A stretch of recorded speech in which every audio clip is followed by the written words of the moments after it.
Good morning students, welcome to life science study point. मेरा नाम है उमर जान। आज हम स्टार्ट करने जा रहे हैं 12th क्लास जूलॉजी का पहला यूनिट रिप्रोडक्शन। इस यूनिट के अंदर आपके 3 सब यूनिट्स हैं। पहला सब यूनिट जो है वो आपका एसेक्सुअल रिप्रोडक्शन है, दूसरा ह्यूमन रिप्रोडक्शन है और तीसरा रिप्रोडक्टिव हेल्थ है। आज हम इस लेक्चर में पहला सब यूनिट कंप्लीट करने की कोशिश करेंगे, एसेक्सुअल रिप्रोडक्शन। चलिए स्टार्ट करते हैं। एसेक्सुअल रिप्रोडक्शन जो आपका सब यूनिट है, इसके अंदर हम क्या क्या पढ़ने जा रहे हैं, एक क्विक नजर दे देते हैं। सबसे पहला है life span and life cycle के बारे में पढ़ेंगे।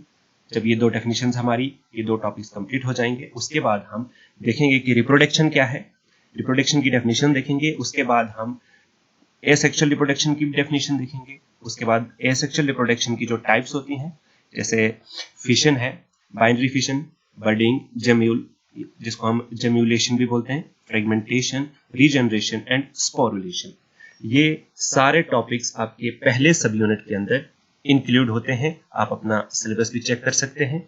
अगर कहीं पे मुझसे कोई पॉइंट, कोई टॉपिक या कोई सब टॉपिक छूट जाए तो आप प्लीज मुझे कमेंट करके बता सकते हैं। तो चलिए स्टार्ट करते हैं। सबसे पहले आपकी एनसीईआरटी बुक के अकॉर्डिंग जो पहला टॉपिक आता है वो है लाइफ स्पैन। क्या होता है लाइफ स्पैन? लाइफ स्पैन एक ऐसे पीरियड को बोलते हैं जो स्टार्ट होता है हर एक ऑर्गेनिज्म के बर्थ से, और बर्थ से लेकर उसकी नेचुरल डेथ तक जितना भी टाइम पीरियड होता है उसको हम बोलते हैं लाइफ स्पैन। एक चीज जिस पर खास फोकस कीजिए, नेचुरल डेथ। बर्थ से लेकर नेचुरल डेथ। नेचुरल के अलावा अगर कोई और डेथ हो जाती है, जैसे कि एक्सीडेंट हो सकता है, कोई इंजरी के साथ, कोई डिजीज के साथ, वो इसमें इंक्लूड नहीं है। हम बात कर रहे हैं बर्थ से लेकर नेचुरल डेथ तक का जो पूरा का पूरा टाइम पीरियड है किसी भी लिविंग ऑर्गेनिज्म का, उसको हम बोलते हैं लाइफ स्पैन। लाइफ स्पैन जो होता है वो ऑर्गेनिज्म के साइज पे बिल्कुल डिपेंड नहीं करता है। और कुछ आपको एग्जाम्पल के तौर पर आपके एनसीईआरटी के अकॉर्डिंग जो लाइफ स्पैन दिए हुए हैं, आप उन लाइफ स्पैन को यहाँ पे देख सकते हैं। इन लाइफ स्पैन को देखने के बाद आपको एक पॉइंट क्लियर हो जाएगा कि लाइफ स्पैन जो होता है वो ऑर्गेनिज्म के साइज पे डिपेंड नहीं करता है। जैसे एलिफेंट है, एलिफेंट का 48 से लेकर 90 ईयर्स तक लाइफ स्पैन हो सकता है। रोज का 5 से 7 ईयर्स, डॉग 20 से 25 ईयर्स, कौ 18 से 25 ईयर्स, हॉर्स 25 से 40 ईयर्स, फ्रूट फ्लाई जिसका साइंटिफिक नेम जो है ड्रोसोफिला है, इसका 30 डेज है। और उसके बाद आपका बनाना ट्रीज है, बनाना ट्री का 25 ईयर्स है। बनियान ट्री का 200 से 300 ईयर्स है। काफी बुक्स में सिर्फ 200 ईयर्स भी लिखा है, और कुछ अलग अलग स्पीशीज के अकॉर्डिंग जो है, इसलिए ये जो 200 से 300 का मतलब है कुछ स्पीशीज का 200 ईयर्स हो सकता है, कुछ का 300 हो सकता है, कुछ का इंटरमीडिएट हो सकता है। इसलिए हमने यहाँ पे 200 से 300 ईयर्स मेंशन किया है। यहाँ पे आप देखिए लास्ट दो जो है वो है क्रो और पैरट। इन दोनों का साइज ऑलमोस्ट सेम होता है, बट आप लाइफ स्पैन पे जाएंगे तो क्रो का सिर्फ 15 ईयर्स है, जबकि एक पैरट का लाइफ स्पैन 140 ईयर्स। इससे क्लियर पता चलता है कि लाइफ स्पैन जो है वो साइज पे बिल्कुल भी डिपेंड नहीं करता है। आपको life span I think clear हो चुका है। तो चलिए नेक्स्ट चलते हैं। नेक्स्ट आपका है लाइफ साइकिल। क्या होता है लाइफ साइकिल? हमने जब लाइफ स्पैन पढ़ा कि बर्थ से लेकर नेचुरल डेथ तक का जो टाइम पीरियड है उसको लाइफ स्पैन बोलते हैं। अब इस लाइफ स्पैन में बहुत सारी चेंजिंग्स आती है। The series of changes that the members of species undergo during lifespan. इस लाइफ स्पैन के अंदर जितनी भी चेंजिंग्स ऑर्गेनिज्म के अंदर आती है किसी पार्टिकुलर स्पीशीज के, उसको हम बोलते हैं लाइफ साइकिल। देखो, जैसे ही किसी ऑर्गेनिज्म का बर्थ होता है तो जो पहली स्टेज आती है उसको हम बोलते हैं जुविनिलिटी, और जुविनाइल जिसको हम बोलते हैं। जुविनाइल से जैसे वो ग्रो करना स्टार्ट करता है और वो मैच्योर होता है, तो मैच्योर होने जब मैच्योर हो जाता है तो उसको हम बोलते हैं उस स्टेज को मैच्योरिटी स्टेज। मैच्योरिटी आने के बाद वो ऑर्गेनिज्म जो भी है वो रिप्रोड्यूस होने के कैपेबल हो जाता है, अब वो रिप्रोडक्शन कर सकता है। तो मैच्योरिटी स्टेज पे आके वो रिप्रोडक्शन शो करता है। आफ्टर मैच्योरिटी क्या होता है, मैच्योरिटी के बाद वो एजिंग में चला जाता है जिसको हम बोलते हैं ओल्ड एज। और एजिंग आने के बाद उस ऑर्गेनिज्म की अल्टीमेटली नेचुरल डेथ हो जाती है। तो बर्थ से लेकर नेचुरल डेथ तक जो लाइफ स्पैन था, इस लाइफ स्पैन के अंदर जितनी भी चेंजिंग्स आई इनको हमने बोला लाइफ साइकिल। और जो खास पॉइंट है वो ये है कि मैच्योरिटी अटेन करने के बाद एक ऑर्गेनिज्म जो होता है वो कैपेबल होता है कि वो अपने यंग वंस को रिप्रोड्यूस कर सके। चलिए, अब इन दो डेफिनेशंस के बाद हम आते हैं मेन पॉइंट पे कि रिप्रोडक्शन होता क्या है। It is a biological process. ये लिविंग ऑर्गेनिज्म का प्रोसेस है। बायोलॉजिकल का मतलब है कि इसमें लाइफ जिस ऑर्गेनिज्म में है ये उसमें होगा, नॉन लिविंग ऑर्गेनिज्म में ये बिल्कुल नहीं हो सकता। तो एक ऐसा प्रोसेस जिसके थ्रू ऑर्गेनिज्म जो है वो अपने यंग वंस को, या जिनको हम ऑफस्प्रिंग्स बोल सकते हैं, उनको प्रोड्यूस करता है जो बिल्कुल सिमिलर होते हैं अपने पेरेंट्स की तरह। यहां पे फिर से मैंने एक आपको फ्लो चार्ट बताया है कि जैसे बर्थ के बाद एक ऑर्गेनिज्म होता है वो ग्रो करता है, तो फिर वो मैच्योर होता है, और जब मैच्योरिटी अटेन करता है तो अपने ऑफस्प्रिंग प्रोड्यूस करता है। वो ऑफस्प्रिंग जो प्रोड्यूस हुए हैं वो फिर से ग्रो करते हैं, और ग्रो होने के बाद वो फिर से मैच्योर होते हैं। ठीक है, मैच्योरिटी के बाद वो ऑर्गेनिज्म जो है वो ओल्ड एज में एंटर होता है, और ओल्ड एज के बाद उसकी डेथ हो जाती है। ओके, चलिए नेक्स्ट। अब हम देखेंगे रिप्रोडक्शन की टाइप्स कितनी है। देखो, रिप्रोडक्शन की मेनली दो टाइप्स है। किस हिसाब से दो टाइप्स है कि रिप्रोडक्शन में कितने पेरेंट्स पार्टिसिपेट कर रहे हैं, उस हिसाब से रिप्रोडक्शन की दो टाइप्स होती है। पहली आपकी एसेक्सुअल रिप्रोडक्शन और दूसरी है आपकी सेक्सुअल रिप्रोडक्शन। देखो, एसेक्सुअल रिप्रोडक्शन में हमें सिर्फ एक ऑर्गेनिज्म की जरूरत पड़ती है। एक ऑर्गेनिज्म, या हम ये कह सकते हैं कि एक single parent is capable to produce its offspring और young one. Okay, sexual reproduction में हमें दो ऑर्गेनिज्म की जरूरत पड़ती है। इट मीन्स कि two parents are involve in the sexual reproduction. अगर दो में से एक भी मिस है तो सेक्सुअल रिप्रोडक्शन नहीं हो सकती है। जबकि एसेक्सुअल रिप्रोडक्शन में सिर्फ one organism is capable to produce its offsprings. Okay, अब हमारा आज का जो सब यूनिट है वो यहां से शुरू होता है, एसेक्सुअल रिप्रोडक्शन। ओके, आगे जाने से पहले हम कुछ पॉइंट ऑफ डिफरेंसेस देख लेते हैं सेक्सुअल और एसेक्सुअल रिप्रोडक्शन के बीच में। सेक्सुअल रिप्रोडक्शन और एसेक्सुअल रिप्रोडक्शन। सेक्सुअल रिप्रोडक्शन में जैसे मैंने पीछे भी आपको कहा कि it is a biparental reproduction. What does biparental means? By means two and parental means parents. It means two parents participate in this type of sexual reproduction. दूसरी कौन सी टाइप है? आगे एसेक्सुअल रिप्रोडक्शन। इसमें यूनिपेरेंटल रिप्रोडक्शन कहा। Uniparental का मतलब कि एक पेरेंट इन्वॉल्व है। आपके सिलेबस में लिखा है, एक टॉपिक है यूनिपेरेंटल मोड। इसका मतलब हुआ एसेक्सुअल मोड ऑफ रिप्रोडक्शन। अगर आपका कोई क्वेश्चन आता है व्हाट इज यूनिपेरेंटल रिप्रोडक्शन, तो आपको सारा का सारा एसेक्सुअल रिप्रोडक्शन का उसके अंदर लिखना होगा। Clear? Second point of difference देखते हैं कि सेक्सुअल रिप्रोडक्शन में गैमेट फॉर्मेशन होती है। जब दो पेरेंट्स हैं, एक मेल होगा एक फीमेल होगा, मेल अपना एक गैमेट बनाएगा जिसको मेल गैमेट बोलते हैं, और फीमेल जो गैमेट बनाएगा उसको हम फीमेल गैमेट बोलते हैं। अगर ह्यूमंस की बात करें हम, तो ह्यूमंस में मेल जो है वो स्पर्म प्रोड्यूस करेगा और फीमेल जो होगी वो ओवम और एग प्रोड्यूस करेगा।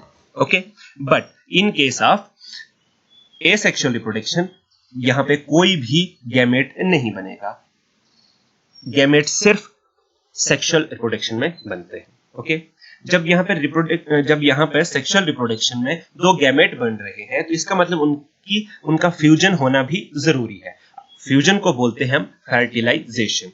तो सेक्सुअल रिप्रोडक्शन में fertilization takes place, but asexual reproduction में फर्टिलाइजेशन नहीं होगी, बिकॉज यहाँ पे गैमेट्स ही नहीं बने हैं, तो फ्यूजन किसका होगा? ओके, सेक्सुअल रिप्रोडक्शन जो एक स्लो प्रोसेस है, जबकि एसेक्सुअल रिप्रोडक्शन फास्ट प्रोसेस है। सेक्सुअल रिप्रोडक्शन में बहुत सारी एनर्जी यूज होती है, एनर्जी वेस्ट होती है एक ऑर्गेनिज्म की, जबकि एसेक्सुअल रिप्रोडक्शन में एनर्जी का बहुत कम यूज होता है, एनर्जी वेस्ट नहीं होती है। फिर last but not least the point of difference is कि सेक्सुअल रिप्रोडक्शन में मियोसिस होता है। ये मियोसिस क्या है? Meiosis is the type of cell division. आपने 11th क्लास में ये क्लियरली पढ़ा होगा, सेल साइकिल, सेल डिवीजन बहुत अच्छे से वहां पे आपने पढ़ लिया होगा, बट मैं शॉर्ट में आपको बताता हूं कि मियोसिस एक ऐसा सेल डिवीजन है जिसको हम दूसरा नाम है reductional division. Reductional cell division का मतलब है कि जो एक सेल है उसके अंदर जो जेनेटिक मटेरियल है वो रिड्यूस होता है, वो हाफ हो जाता है, इसलिए हम इसको बोलते हैं रिडक्शनल डिवीजन। अगर ह्यूमंस की बात करें, मैं ह्यूमंस की एग्जांपल इसलिए दे रहा हूं क्योंकि हमें ह्यूमंस के बारे में ज्यादा क्यूरोसिटी होती है जानने के लिए, और ह्यूमंस के बारे में हमें पता होता है। तो ह्यूमंस के अंदर जैसे क्रोमोसोम नंबर 46 है, तो मियोसिस जब होगा तो एक सेल के अंदर जब गैमेट बनेगा तो मियोसिस से क्रोमोसोम नंबर रिड्यूस होके हाफ हो जाएगा, 23 क्रोमोसोम्स हो जाएंगे। यानी एक मेल गैमेट होगा जिसके अंदर 23 क्रोमोसोम्स होंगे, एक फीमेल गैमेट होगा जिसके अंदर 23 क्रोमोसोम्स होंगे। ठीक है, जबकि एसेक्सुअल रिप्रोडक्शन में मियोसिस होगा ही नहीं, वहां पे सिर्फ माइटोसिस होगा, सिंपल सेल का डिवीजन होगा। वहां पे जो आपका जेनेटिक मटेरियल है, जो डीएनए है और आरएनए जहां पे होगा, वो रिड्यूस नहीं होगा, वो जितना पेरेंट में है उतना ही उसके ऑफस्प्रिंग में डायरेक्ट होगा। ओके, चलिए आगे देखते हैं। अब एसेक्सुअल रिप्रोडक्शन को थोड़ा डिटेल में पढ़ते हैं। क्या होता है asexual reproduction? It is the type of reproduction in which single individual or parent is capable of producing offspring, जो मैं 2-3 बार आपको पहले भी बता चुका हूं कि यहाँ पे सिर्फ एक इंडिविजुअल ही कैपेबल है वो अपना ऑफस्प्रिंग प्रोड्यूस करे। ओके, जो ऑफस्प्रिंग प्रोड्यूस होंगे वो बिल्कुल आइडेंटिकल होंगे अपने पेरेंट की तरह। आगे मैंने ब्रैकेट में 2 वर्ड्स लिखे हैं, morphologically and genetically. What does it mean? Morphologically means वो दिखने में जो उनका आउटर शेप जो होगी, शक्ल जो होगी, जिसे हम देख सकते हैं, वो बिल्कुल सिमिलर होगी अपने पेरेंट्स की तरह। और जेनेटिकली का मतलब उनके अंदर जो जेनेटिक मटेरियल होता है। अब ये जेनेटिक मटेरियल क्या होता है? किसी में डीएनए हो सकता है, किसी में आरएनए हो सकता है, इसको हम बोलते हैं जेनेटिक मटेरियल। जो जेनेटिक मटेरियल, जितना जेनेटिक मटेरियल एक पेरेंट के अंदर होगा उतना ही जेनेटिक मटेरियल उसके ऑफस्प्रिंग में होगा। तो वो जो ऑफस्प्रिंग प्रोड्यूस होगा वो बिल्कुल आइडेंटिकल होगा अपने पेरेंट की तरह। हम ये कह सकते हैं कि वो एग्जैक्ट कॉपी होता है अपने पेरेंट का। जब एग्जैक्ट कॉपी होने की वजह से हम इन ऑफस्प्रिंग्स को क्लोन्स भी बोलते हैं। क्लियर? चलिए अब आते हैं हम एसेक्सुअल रिप्रोडक्शन की टाइप्स पे। एसेक्सुअल रिप्रोडक्शन की जब टाइप्स की बारी आती है तो सबसे सिंपल और सबसे पहली जो आती है वो फिशन आती है। उसके बाद बडिंग है, जेम्यूल फॉर्मेशन है, फ्रेगमेंटेशन है, रीजनरेशन है और स्पोरुलेशन है। यहां पे ध्यान दीजिए, जो जेम्यूल फॉर्मेशन है ये बडिंग के अंदर आती है। It is a type of budding, but मैंने यहाँ पे इसको सेपरेट इसलिए लिखा है क्योंकि आपके सिलेबस पे ये सारी टर्म्स मेंशन की हुई है, इसलिए मैंने इनको अलग अलग लिखा है। ठीक है, यहाँ पे मैंने इनकी एक एक दो एग्जाम्पल भी मेंशन करी है। आप इन एग्जाम्पल को अच्छे से याद रख लीजिए, एटलीस्ट एक एग्जाम्पल तो आपके माइंड में होना जरूरी है। फिशन की बात करें हम तो एमीबा में होती है, बडिंग अब हाइड्रा में होती है, यीस्ट में होती है, जेम्यूल फॉर्मेशन जो होती है, जितने भी स्पॉन्जेस होते हैं पॉरीफेरा, उनके अंदर जेम्यूल फॉर्मेशन होती है, फ्रेगमेंटेशन एल्गे और फंजाई के अंदर होती है, रीजनरेशन जो है स्पॉन्जेस के अंदर भी होती है, प्लेनेरिया के अंदर भी होती है, और स्पोरुलेशन अगेन एल्गे और फंजाई के अंदर होती है। अब हम इनको 1 बाय 1 आगे डिटेल में पढ़ते हैं। ठीक है, चलिए सबसे पहला है आपका फिशन। क्या होता है फिशन? कि एक ऑर्गेनिज्म और अ सेल, अब ध्यान दीजिए, जो यूनिसेलुलर ऑर्गेनिज्म होते हैं वो एक सेल को ही हम ऑर्गेनिज्म बोलते हैं। और जो एक से ज्यादा सेल वाले ऑर्गेनिज्म होते हैं उनको हम बाइसेलुलर और मल्टीसेलुलर नंबर ऑफ सेल के हिसाब से बोलते हैं। तो अगर यूनिसेलुलर होगा तो हम उसको बोलेंगे कि सेल की डिवीजन हो रही है, या हम बोल सकते हैं ऑर्गेनिज्म की डिवीजन हो रही है, या उसको हम बोलेंगे कि ऑर्गेनिज्म की डिवीजन हो रही है। ओके, तो अब ऑर्गेनिज्म या सेल दो पार्ट्स में डिवाइड होता है। ओके, और जब वो दो पार्ट्स में डिवाइड होता है तो उसका जो हर एक पार्ट, यानी जो पहला पार्ट और दूसरा पार्ट जो है वो फिर से एक नया सेल या फिर नया ऑर्गेनिज्म बना लेगा। जैसे यहाँ पे अमीबा की एक एग्जांपल है। सबसे पहले ऊपर अमीबा है, इसके अंदर रेड कलर का जो आपको स्ट्रक्चर दिख रहा है वो न्यूक्लियस है। मैं कर्सर को मूव कर रहा हूँ यहाँ पे। उसके बाद ये थोड़ा डेवलप होगा और उसके बाद इसके अंदर जो न्यूक्लियस है वो डिवाइड होना स्टार्ट हो जाएगा। जब न्यूक्लियस दो पार्ट्स में डिवाइड हो जाएगा तो बीच में कंस्ट्रिक्शन होगी, एक बीच में डिप्रेशन सा आएगा, आप यहाँ पे देख सकते हैं यहाँ पे, और फिर अल्टीमेटली ये सेपरेट हो जाएंगे और एक ये वाला सेल बन जाएगा, एक ये वाला अमीबा बन जाएगा और एक ये वाला अमीबा, और इनको हम बोलते हैं डॉटर सेल्स या फिर डॉटर अमीबा बोलते हैं। अब एक से दो बने हैं तो इसलिए हम इसको बोलेंगे बाइनरी फिशन। फिशन के आगे हम जब टाइप पढ़ेंगे तो आप वहां पे भी दोबारा देखेंगे, और मैंने ऊपर मेंशन किया है कि ये बाइनरी फिशन इन अमीबा है। ओके, अब यहाँ पे जो लास्ट पॉइंट है यहाँ पे karyokinesis is followed by cytokinesis. इनकी मैंने मीनिंग्स भी लिखे हुए हैं कि कैरियोकाइनेसिस क्या होता है। सबसे पहले डिवीजन ऑफ न्यूक्लियस हुआ, आप यहाँ पे देख लीजिए, पहले न्यूक्लियस डिवाइड हो रहा है।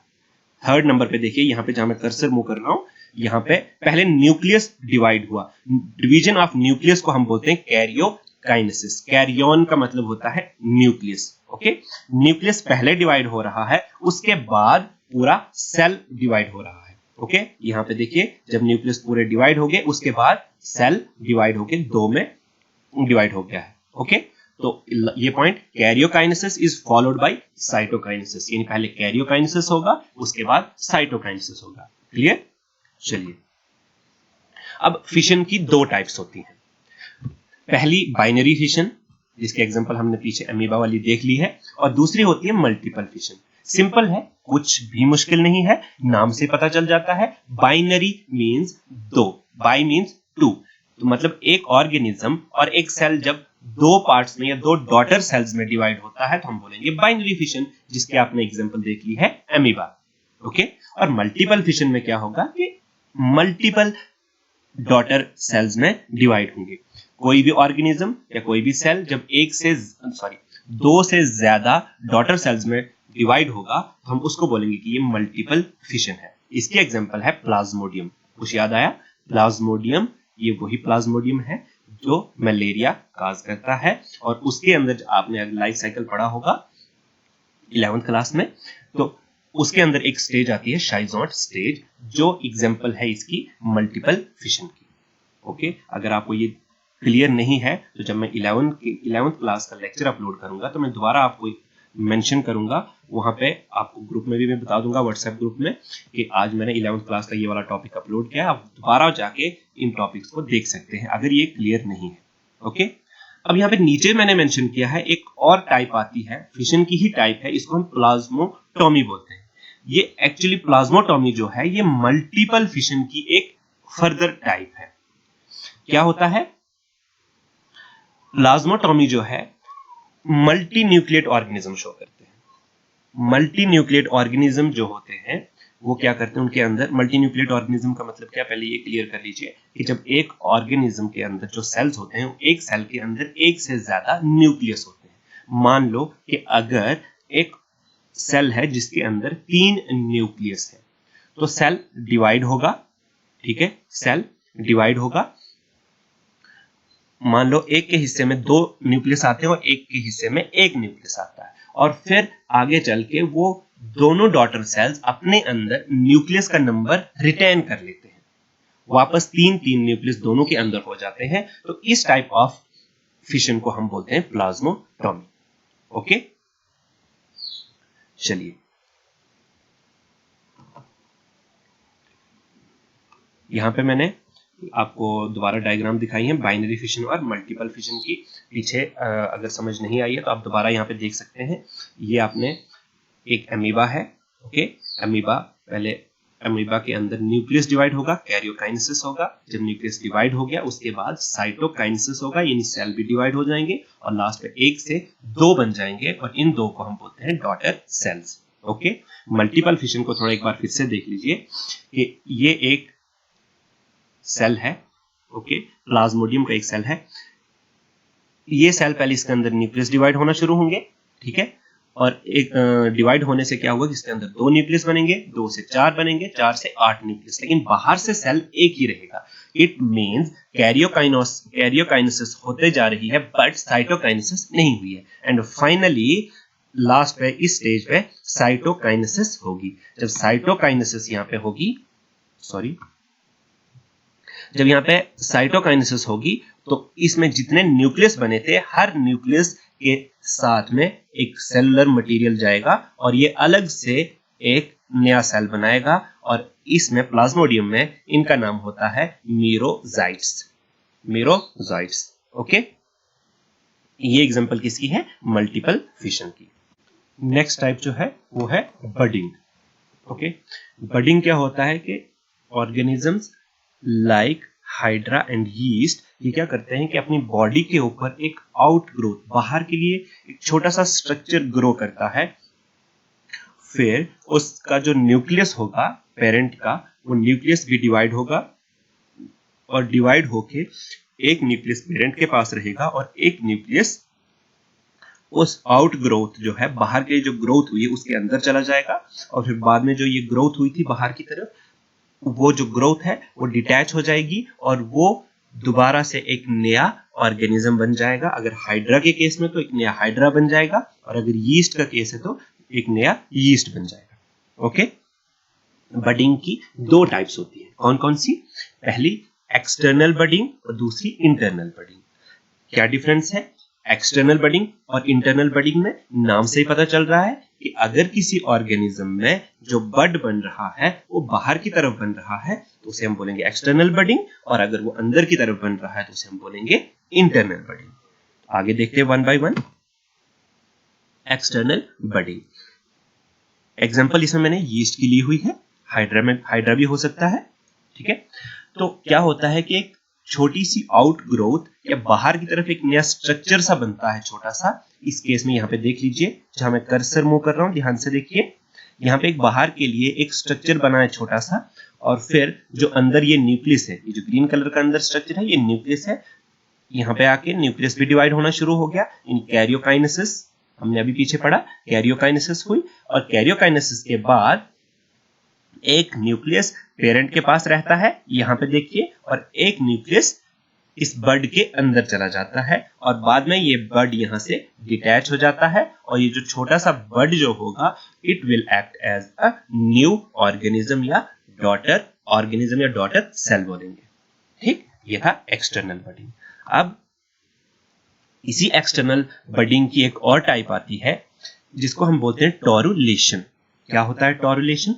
टोरुलेशन में भी यीस्ट के अंदर ही एक एग्जांपल है इसकी कि होता क्या है कि जैसे आपने पिछले केस में देखा कि ये यीस्ट है, यहाँ पे देख लीजिए, इसमें एक बड बन रहा है यहाँ पे, ठीक है, ये ऊपर के लिए बड बन रहा है और यहाँ पे एक ये बड बन चुका है। अब क्या होगा कि ये डिटैच नहीं होगा। अब इस वाले बड के ऊपर यहाँ पे देखिए, जो बड यहाँ पे था यहाँ पे भी है, अब इस बड के ऊपर एक नया बड बनेगा और इसी तरह से फिर नेक्स्ट स्टेप में एक और बड बनेगा।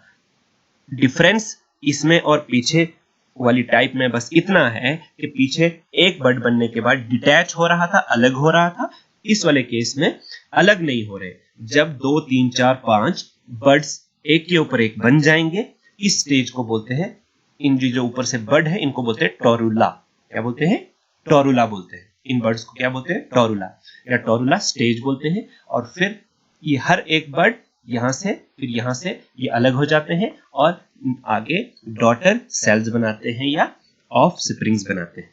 ओके, चलिए सेकंड टाइप जो है इंटरनल बडिंग है, जिसको हम बोलते हैं जेम्यूल फॉर्मेशन। आपकी एनसीईआरटी बुक में इंटरनल बडिंग मेंशन नहीं है, वहां पे जेम्यूल फॉर्मेशन लिखा हुआ है, ठीक है।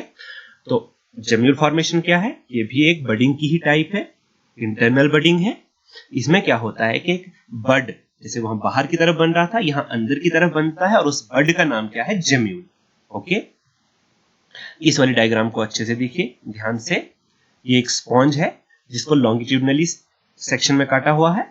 अब यहाँ पे ये जगह जो दिख रही है, यहाँ पे आपको, ये जहां मैं कर्सर मूव कर रहा हूं, एक यहाँ पे है, दूसरा यहाँ पे है, ठीक है, ये जेम्यूल है। ये अंदर की तरफ बड्स बने हुए हैं। यहाँ पे इसी डायग्राम को जूम करके यहाँ पे देख लीजिए, इतने से सेक्शन को यहाँ पे जूम करके देख लीजिए, यहाँ पे ये है आपका जेम्यूल। ओके, अब ये जेम्यूल क्या होता है, इसकी डेफिनेशन क्या है? Gemmule is a mass of cells which are capable to give rise a new organism.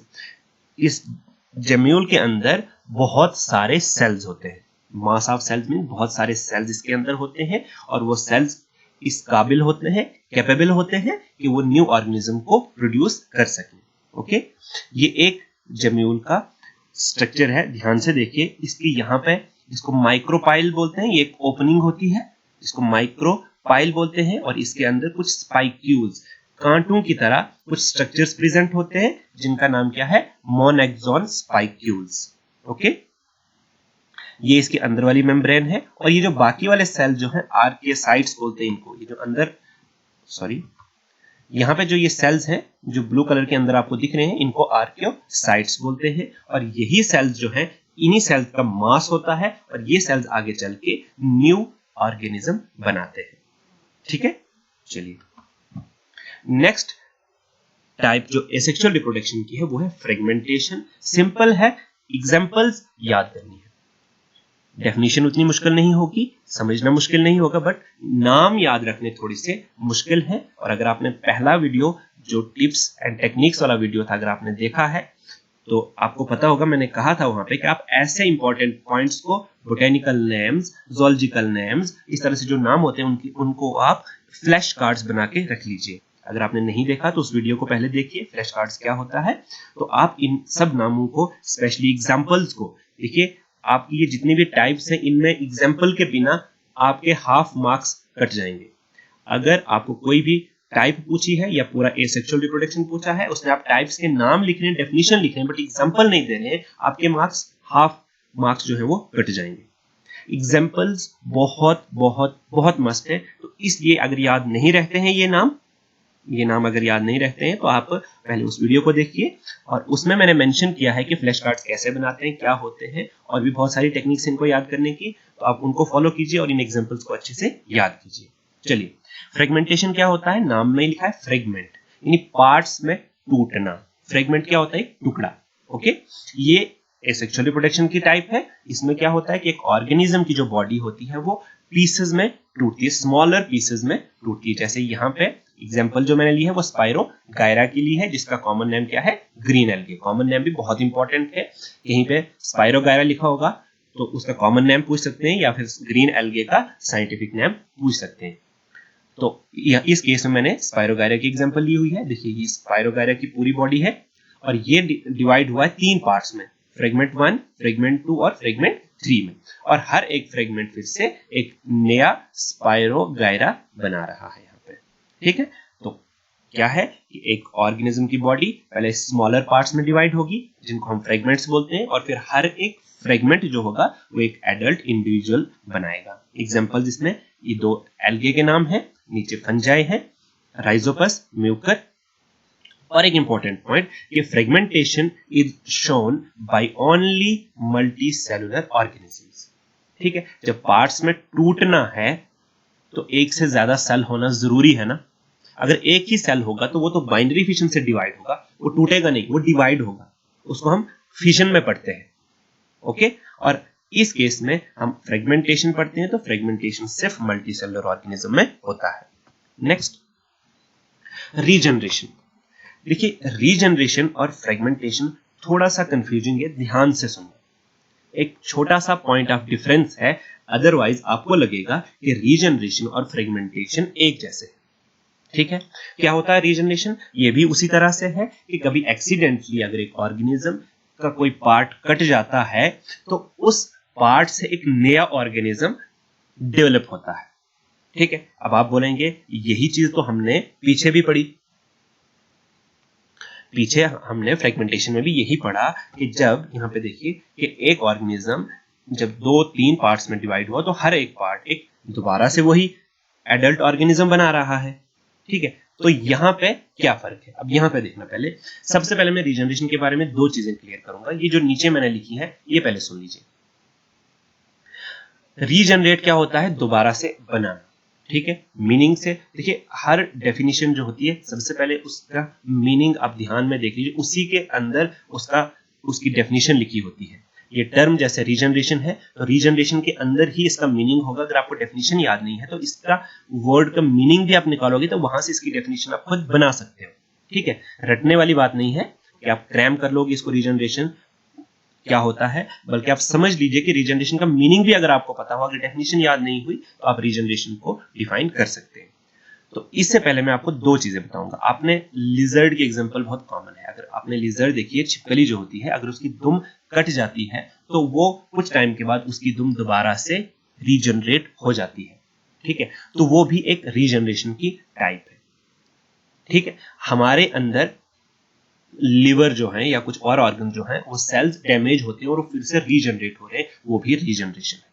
ठीक है, तो जब सिर्फ ऑर्गन रीजनरेट हो रहे हैं, जैसे लिजर्ड के केस, लिजर्ड वाली एग्जांपल जो है, तो जहां पे सिर्फ ऑर्गन रीजनरेट हो रहे हैं तो उसको हम बोलेंगे एपीमॉर्फोसिस।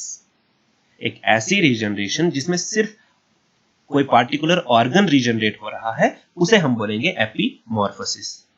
और अगर पूरा का पूरा ऑर्गेनिज्म, यानी जो पार्ट कट गया है उस कटे हुए पार्ट से पूरा का पूरा ऑर्गेनिज्म डेवलप हो रहा है तो उस टाइप ऑफ रीजनरेशन को हम बोलेंगे मॉर्फोलेक्सिस। ओके, मॉर्फोलेक्सिस बोलेंगे। एग्जांपल क्या है? प्लेनेरिया की है कि अगर प्लेनेरिया को कट किया जाए 2, 3, 4 पार्ट्स में, जैसे यहाँ पे 3 पार्ट्स में कट किया हुआ है, तो हेड वाला पोर्शन पूरी बॉडी और टेल वाला पोर्शन बना लेगा। जो मिडिल वाला पोर्शन है ये हेड भी डेवलप करेगा और टेल भी बनाएगा, और जो टेल वाला पोर्शन है वो मिडिल बॉडी और हेड दोनों डेवलप करेगा। अब क्वेश्चन ये उठता है कि पीछे भी यही पड़ा और यहां पे भी, तो फर्क क्या है? फर्क यहां पे मेंशन है, ये देखिए। जो सेकंड पॉइंट है कि रीजनरेशन के लिए कुछ स्पेशलाइज्ड सेल्स का होना जरूरी है। यहाँ पे स्पेशल सेल्स होते हैं जबकि फ्रेगमेंटेशन जो शो करते हैं उन ऑर्गेनिज्म में कोई भी स्पेशल सेल्स प्रेजेंट नहीं होते हैं, और इन स्पेशलाइज्ड सेल्स को हम स्टेम सेल्स बोलते हैं। ये स्टेम सेल्स ही होते हैं जो रेस्पॉन्सिबल हैं कि बाकी वाले पार्ट को रीजनरेट कर सके।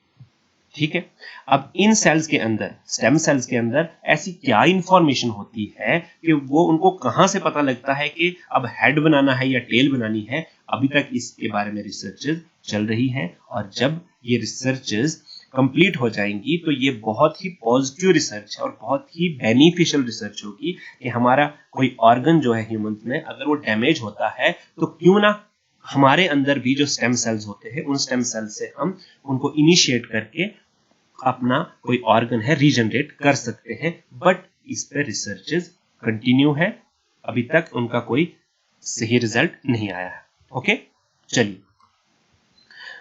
फिर आता है आपका स्पोरुलेशन। नाम से ही स्पोर, स्पोर मींस स्पोर्स से निकला है स्पोरुलेशन। ओके, इस टाइप ऑफ मेथड में, इस रिप्रोडक्शन की टाइप में क्या होता है कि जो भी पेरेंट ऑर्गेनिज्म होगा, पेरेंट ऑर्गेनिज्म क्या है? बहुत सारे छोटे छोटे स्पोर्स प्रोड्यूस करेगा। ओके, ये जो छोटे छोटे स्पोर्स होंगे वो बहुत सारे होंगे, हंड्रेड्स एंड हंड्रेड्स होंगे, यानी 100, 200, 300 हो सकते हैं। वो हर एक स्पोर फिर एक नया ऑर्गेनिज्म डेवलप करेगा। ओके, ये जो स्पोर्स होते हैं ये माइक्रोस्कोपिक स्ट्रक्चर्स, माइक्रोस्कोपिक स्ट्रक्चर नाम से ही पता लग गया है कि कैसे स्ट्रक्चर्स हैं जिनको हम सिर्फ माइक्रोस्कोप से देख सकते हैं, बहुत बहुत छोटे होते हैं, और इनके बाहर से एक थिक कोटिंग होती है। ओके, स्पोर्स के बाहर से क्या होता है? एक कोटिंग होती है। वो कोटिंग क्या करती है कि जो अंदर वाले सेल्स हैं उनको प्रोटेक्ट करके रखती है। होता क्या है कि जब किसी ऑर्गेनिज्म का अनफेवरेबल कंडीशंस आ जाती हैं, उन अनफेवरेबल कंडीशन में वो स्टेबल नहीं होता है तो वो क्या करता है कि स्पोर्स बनाता है। स्पोर्स बना के वो जो स्पोर्स हैं वो डोरमेंट स्टेज में चले जाते हैं। यहाँ पे मैंने थर्ड पॉइंट जो लिखा है, दे रिमेन, यानी जो स्पोर्स हैं they remain dormant in harsh condition. Harsh means unfavourable condition. और जैसे ही कंडीशंस दोबारा से फेवरेबल होंगी, अच्छी कंडीशंस होंगी, क्लाइमेटिक कंडीशन हो सकती हैं, वो टेम्परेचर के हिसाब से हो सकती है, स्टेबल जो फेवरेबल टेम्परेचर है वो आ जाएगा, फिर क्या करता है कि ये दोबारा से ग्रो करते हैं और फिर एक नया ऑर्गेनिज्म बनाते हैं। ठीक है, स्पोरुलेशन क्लियर हुआ। अब स्पोरुलेशन के अंदर जो स्पोर्स होते हैं उनके बारे में थोड़ा और डिटेल में हमको पढ़ना है। ये देखिए, स्पोर जो होते हैं उनकी दो टाइप्स होती है। कौन कौन सी? स्पोरेंजियोस्पोर और कोनिडिया। ओके, स्पोरेंजियोस्पोर और कोनिडिया, ये दो टाइप्स किस बेस में है? सबसे पहले ये ध्यान में रखना चाहिए कि जब भी हम टाइप्स पढ़ते हैं तो वो किस हिसाब से टाइप्स बनाई हुई है। ठीक है, तो ये जो दो टाइप्स हैं वो किस हिसाब से हैं, इसकी बेस पे है कि इनके अंदर जिस ऑर्गेनिज्म में स्पोर्स बन रहे हैं उस ऑर्गेनिज्म में क्या स्पोरेंजिया प्रेजेंट है या एब्सेंट है। प्रेजेंस और एब्सेंस की बेस पे स्पोरेंजिया, अब ये स्पोरेंजिया नया वर्ड है आपके लिए, तो ये स्पोरेंजिया क्या होता है पहले ये देख लीजिए। स्पोरेंजिया क्या होता है? It is a bag like structure, एक थैली समान एक स्ट्रक्चर है जिसके अंदर स्पोर्स होते हैं। कुछ ऑर्गेनिज्म में ये स्पोरेंजिया होता है और स्पोरेंजिया के अंदर स्पोर्स होते हैं, और कुछ के अंदर ये स्पोरेंजिया होता ही नहीं है और बिना स्पोरेंजिया के ही आपके स्पोर जो प्रेजेंट होंगे। तो पहले देखते हैं, यहां पे नाम से ही पता चल जाएगा, स्पोरेंजियोस्पोर। स्पोरेंजियोस्पोर एक ऐसे टाइप ऑफ स्पोर्स होते हैं जो कहां ग्रो करते हैं? स्पोरेंजिया के अंदर। और इसमें एग्जांपल क्या है? एक फंजाई है जिसका नाम है राइजोपस। राइजोपस में क्या होता है? एक थैली समान एक स्ट्रक्चर बनता है। ये जो आप ये फिंगर लाइक स्ट्रक्चर देख रहे हैं इनको हम हाइफे बोलते हैं। क्या बोलते हैं? हाइफे। ध्यान से दोबारा से नोट कीजिए, हाइफे इसको बोलते हैं। और हाइफे के टिप पे एक बैग लाइक स्ट्रक्चर है, थैली समान एक स्ट्रक्चर है, उसके अंदर ये छोटे छोटे छोटे जो है स्पोर्स प्रेजेंट है। ठीक है, तो ये हो गए कौन से वाले स्पोर्स? स्पोरेंजियोस्पोर। फिर दूसरी टाइप जिनको हम कोनिडिया बोलते हैं। आपको कोनिडिया की डायग्राम जो है आपके एनसीईआरटी बुक पे भी मिल जाएगी, आप वहां पे देख सकते हैं। ये पेनिसिलियम की एग्जांपल है। पेनिसिलियम में क्या होता है कि ये देखिए, ये जो फिंगर लाइक स्ट्रक्चर है, हाइफे जो है, इन हाइफे के ऊपर यहाँ पे कोई भी बैग लाइक स्ट्रक्चर प्रेजेंट नहीं है। सीधा एक स्पोर है, उसके ऊपर दूसरा स्पोर है, उसके ऊपर एक और स्पोर है। तो इस टाइप के स्पोर्स को हम बोलते हैं कोनिडिया। तो कोनिडिया ऐसे स्पोर्स का नाम है जो स्पोरेंजियम के अंदर नहीं होते हैं, बैग लाइक स्ट्रक्चर के अंदर नहीं होते हैं। ओके, चलिए अब फिर से टाइप्स ऑफ स्पोर्स। मैंने पीछे भी कहा कि जो पिछली दो टाइप्स थी वो किस बेस पे थी कि स्पोरेंजियम है या नहीं है। अगर है तो स्पोरेंजियोस्पोर, अगर स्पोरेंजियम के बिना स्पोर्स है तो उनको हम बोलेंगे कोनिडिया। अब आगे दोबारा से हम स्पोर्स की जो टाइप्स पढ़ रहे हैं वो है on the basis of motility. Motility क्या होता है? Able to move, movement show कर सकते हैं या नहीं कर सकते हैं। ठीक है, क्या वो खुद से मूवमेंट शो करेंगे तो मोटाइल कहलाएंगे। अगर वो खुद से मूवमेंट नहीं करेंगे, बाहर से फिजिकल फैक्टर्स जैसे विंड उनको ले जाए, तो अगर विंड से मूव हो रही है या वाटर में मूव हो रहे हैं तो हम उनको मोटाइल नहीं बोलेंगे। जो मोटिलिटी होती है वो नेचुरल कैपेबिलिटी होती है, नेचुरली वो खुद से मूवमेंट शो करने चाहिए, उनको हम मोटाइल बोलते हैं। तो देखते हैं, जो मोटाइल होते हैं उनको हम बोलते हैं जू स्पोर्स। यहां से ध्यान से देखिए, यहां पे जहां मैं कर्सर मूव कर रहा हूं मैंने लिखा है जू स्पोर्स। ये जू का वर्ड जो है, जू का वर्ड निकला है आपके जोलॉजी। जोलॉजी क्या हुआ? जोलॉजी हुआ स्टडी ऑफ एनिमल्स। इन जू से मतलब निकला एनिमल्स। एनिमल्स करते हैं मूवमेंट, तो ऐसे स्पोर्स जो मूवमेंट करते हैं उनको हम बोलते हैं जू स्पोर्स या फिर मोटाइल स्पोर्स। एग्जाम्पल इसमें है क्लेमाइडोमोनास है। ठीक है, और ये मूवमेंट किसकी वजह से शो करते हैं? यहाँ पे ये डायग्राम है, ध्यान से देखिए। इसके अंदर ये जो हेयर लाइक स्ट्रक्चर है ये फ्लैजिला होते हैं और कुछ में सीलिया भी प्रेजेंट होते हैं। ये सीलिया या फ्लैजिला जो है इनकी मूवमेंट में हेल्प करते हैं और इसीलिए ये मोटाइल होते हैं और इनका नाम जू स्पोर्स है। ठीक है, और एप्लेनोस्पोर्स को नॉन मोटाइल स्पोर्स भी बोलते हैं। मतलब इनके अंदर मोटिलिटी नहीं होती है। और इसकी एग्जांपल है आपकी वॉचेरिया। बस आप ये समझ सकते हैं कि अगर इनमें मोमेंट नहीं है, मोटाइल नहीं है, तो इट मींस इनके अंदर सीलिया और फ्लैजिला प्रेजेंट नहीं होंगे। ठीक है, इसके साथ ही आपका जो पहला सब यूनिट था एसेक्सुअल रिप्रोडक्शन वो कंप्लीट हुआ। थैंक यू सो मच इस वीडियो को देखने के लिए। प्लीज लाइक कीजिए, आपका कोई भी डाउट है नीचे कमेंट कीजिए। और अगर आप 11th-12th में नहीं पढ़ते हैं और आपके कोई फ्रेंड्स हैं या कोई और आपकी पहचान में, आप उनसे ये वीडियो शेयर कर सकते हैं। और हाँ, कल का जो टॉपिक होगा वो होगा आपका रिप्रोडक्शन इन ह्यूमन या फिर ह्यूमन रिप्रोडक्शन। ठीक है, तो प्लीज पहले इस वीडियो को अच्छे से देखिए, नोट्स बनाइए, किस तरह से नोट्स बनाने हैं और क्या क्या है जिससे आप इनको रिवाइज कर सकते हैं, किस तरह से आपकी मेमोरी जो होगी वो फास्ट होगी, किस तरह से आप इसका आपका पिकअप लेवल बढ़ेगा। उसके लिए आप हमारा पहला वीडियो जो है आप उसे प्लीज जरूर देखिए। Thank you so much.